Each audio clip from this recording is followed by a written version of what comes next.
국민의힘 윤석열 후보와 이준석 대표가 극적인 화해 장면을 연출했습니다.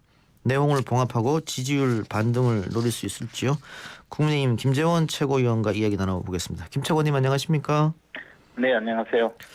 어제 하루 동안은 김 최고님에 있어서도 굉장히 긴 시간이었을 것 같습니다. 뭐 솔직히 그랬습니다. 마지막에 봉합되는 것은 어떻게 예상하셨어요? 뭐 그까지 예상은 못했는데요. 예. 상당히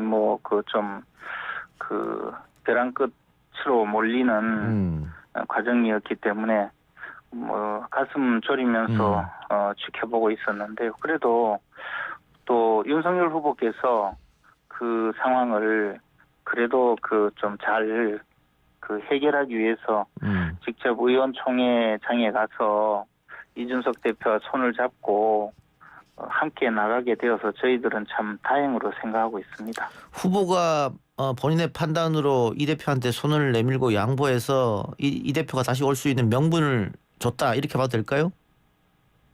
뭐 그런 것보다도 이 대표께서 선거운동에 참여하는 것은 지극히 정상적인 그럼요. 예. 당대표로서의 활동이기 때문에 뭐 그 선거운동에 참여하는 것이 뭐 특별한 명분이 없는 것은 아무것도 없었고 실제로 이준석 대표께서 당대표로서 선거운동을 하겠다, 선거를 돕겠다는 이야기는 수없이 해왔었거든요. 그래서 뭐 선거운동의 명분을 줬다는 것은 저는 좀 특별히 그 사실과는 맞지 않는 이야기라고 생각하고요. 다만 뭐 이준석 대표에 대해서 의원들이 사퇴 요구를 하고 계속적으로 문제를 제기하는 상황에서 예. 그래도 함께 가자고 그 손을 내민 것이죠. 말씀하신 것처럼 의원들이 사퇴 요구하면서 의총장에서 조금 심한 워딩도 많이 나왔거든요. 그런데 어제 그렇게 포옹하는 걸로 앞으로는 내용 없이 잘 갈 수 있겠느냐, 일시적 봉합 아니냐 이런 주장도 있습니다. 사실 뭐 그 부분에 대해서 여러 가지 우려가 있는 것은 저 알고 있는데요. 그것은 이제 이준석 대표께서 더 이상 뭐 그렇게 하지 않겠다고 약속을 했고, 특히 의원들 앞에서 뭐 세 번째로 나가면 세 번째 또 나가면 뭐 대표직을 그만두겠다라고까지 강하게 말씀하셨으니까 앞으로 이준석 대표께서 뭐 특별히 그런 일을 하시겠나, 저는 뭐 이준석 대표를 믿고 있습니다. 뭐 후보도 본인이 직접 이야기했습니다만 윤핵관 문제 없을 것이라고. 그거는 앞으로는 윤핵관 문제는 없다고 봐도 됩니까? 윤핵관이라는 것이 뭐 윤석열 측 핵심 관계자라는 의미로 특정 언론에 사실상 좀 좋지 못한 내용으로 인터뷰를 한 사람을 의미하는데요. 저는 뭐 그런 사람 자체가 존재하지 않는다고 알고 있습니다. 그 언론에서 과연 제대로 된 그런 내용으로 인터뷰 기사를 쓴 것인지, 아니면 뭐 이리저리 그런 내용을 조합해서 쓴 것인지, 그런 인터뷰를 한 실체가 있는 것인지에 대해서 확인도 되지 않고요. 예, 알겠습니다. 뭐 그런 점에 대해서 윤핵관이라고 이야기해서 공격하는 것은 저는 잘못되었다고 생각하고 있습니다. 근데 어제 전격적인 화해를 하고 이후에 이 대표가 내가 택시 자격증이 있다, 내가 모시고 평택으로 가겠다. 그런데 그 평택 화재 소방관 빈소를 찾는 예정이었는데 참사 현장 가면서 그렇게 박수와 환호, 이건 좀 적절치 않은 거 아니냐 이런 지적도 있습니다. 그게 참사 현장에서 박수 친 거는 아니지 않나요? 그럼 참사 현장과 엄청나게 떨어진 곳에서 이제 극적으로 좋은 모습으로 이제 또 좋은 모습으로 차에도 같이 타고 하는 모습을 본 분들이 그 현장에서 박수 친 것인데, 그것을 마치 참사 현장에서 박수 친 것처럼 그런 식으로 이야기하는 것은 저는 조금 그 사실과 다르다고 생각합니다. 만약에 뭐 의원들이 참사 현장에 가서 박수를 치고 환호를 했다면 그건 좀 우리 예절에 맞지 않는 이야기이지 않겠습니까? 예. 근데 의원들도 어디로 가는지는 다 알고 있었지 않습니까? 글쎄요. 그러면 어디로 간다고 해서 그것이 지금 출발하는 것을 잘했다고 환호한 것이 아니고 두 분 사이에 마음을 졸였던 분들이 그래도 예. 화해가 되고 함께 가는 모습이 좋아서 그걸 보고 박수를 친 것이지 뭐 참사 현장에 가서 그 참배를 하는 것을 보고 예. 박수 친 건 아니지 않습니까? 예. 이런 문제적인 좀 과한 해석이다 이런 말씀이네요. 과한 해석이라기보다도 지금 왜 이렇게 의도적으로 공격을 하는지 의도적 공격이다. 예, 저는 그 문제에 대해서는 조금 생각을 알겠습니다. 달리합니다. 자, 어쨌든 그동안 윤 후보가 지지율이 계속해서 하락세를 면치 못했는데 어제 이를 기점으로 지지율이 반등될 수 있을까요? 어떻게 보십니까? 지금까지 이제 윤석열 후보의 지지율이 하락한 원인을 뭐 여러 군데서 찾지만 어쨌든 내부 공격, 적정 분열 또는 더 나아가서 그 지리멸렬한 뭐 대여 전략이라든지 대여 투쟁 전략이라든지 이런 것에서 비롯된 점이 많다고 저희들은 분석하고 있습니다. 앞으로 이제 국민들께 다시 신뢰를 잘 회복해가면 충분히 원상 회복하리라고 생각하고요. 이제부터는 윤석열 후보자의 본연의 모습을 잘 보여주는 것이 뭐 승리의 지름길이라고 생각하고 있습니다. 그 집안 내홍, 그 분열 수습하느라고 지금까지는 힘을 쏟았는데 그러다 보니까는 정책이 조금 나오지 않았다. 정책을 내더라도 언론의 스포트라이트를 받지 못했다. 반대로 뭐 이재명 후보는 최근에 뭐 탈모 공약 같은 게 화제가 됐었는데 정책도 지금 이제는 앞으로 계속해서 준비하고 계시겠죠?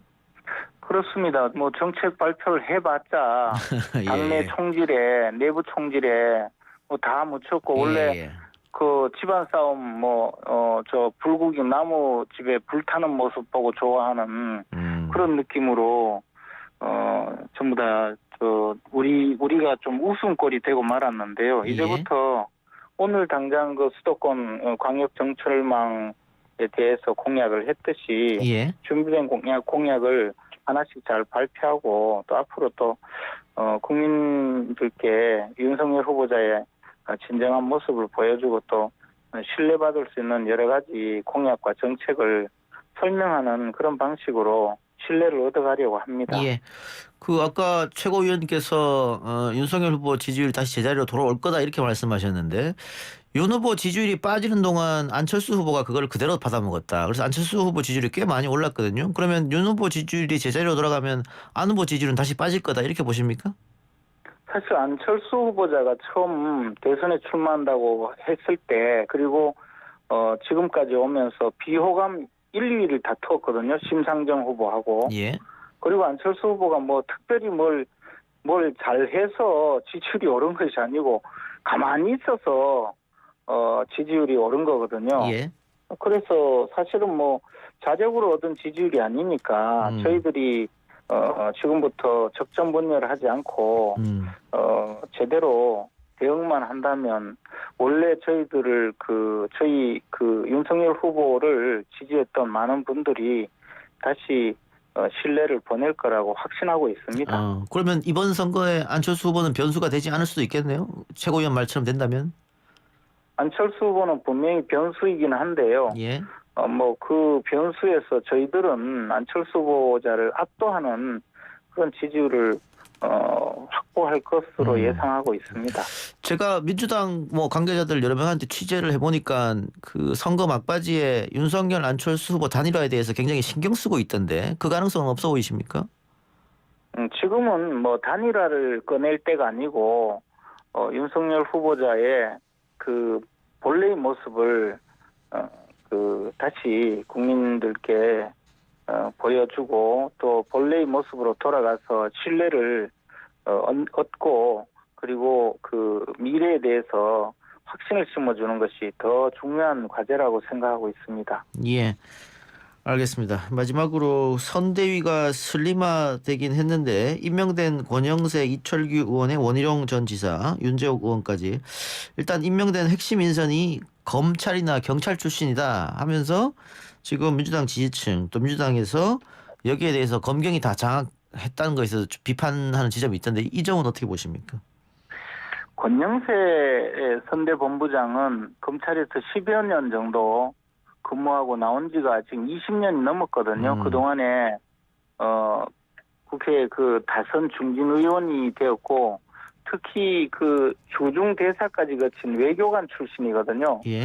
검찰에서 있었던 기간보다 훨씬 2배 이상의 기간을 정치인 내지 외교관으로 활동한 분인데 그래서 뭐 검찰 출신이라고 이야기하는 것이 과연 적절한지 또 원희룡 의원은 검찰에서 한 4, 5년 정도 일하고 지금 한 5년가량을 예. 정치인으로 활동하면서 검찰에 있었던 기간보다 훨씬 많은 기간을 또 제주지사로도 근무한 행정가 출신이거든요. 예. 그런데 이것을 가지고 검찰 출신이네 하면서 또 공격을 하고 정책에 마치 문외한인 것처럼 예. 이야기하는 것 저는 그런 비난이 도대체 어떻게 가능한지 이해가 안 갑니다. 그럼 윤석열 후보 옆에는 검찰 출신밖에 없다. 뭐 여당으로서는 그런 프레임을 씌우는 것도 하나의 전략이겠죠.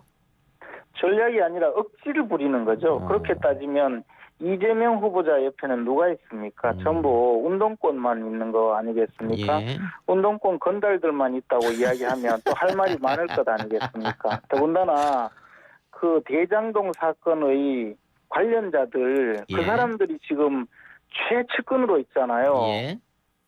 그러면 이재명 후보자의 측근들은 한번 생각을 해봐야죠. 그분들은 대장동 사건을 일으켜서 지금 수사를 받아야 되는데 예. 수사도 안 받고 지금 버티고 있는 분들 데리고 있는 것 아니겠습니까? 예. 그리고 알겠습니다. 나머지는 또 뻔한 사람들이지 않습니까? 예. 하나만 더 여쭙고 마치죠. 예. 그 오늘 언론 보도 보니까 이준석, 윤석열 화해를 중재하면서 여러 가지 이야기를 한 사람이 홍준표 의원이었다. 이런 보도도 나왔었는데 앞으로 홍준표 의원이 선거 과정에서 어떤 역할을 할 수 있을까요? 어떻게 보세요?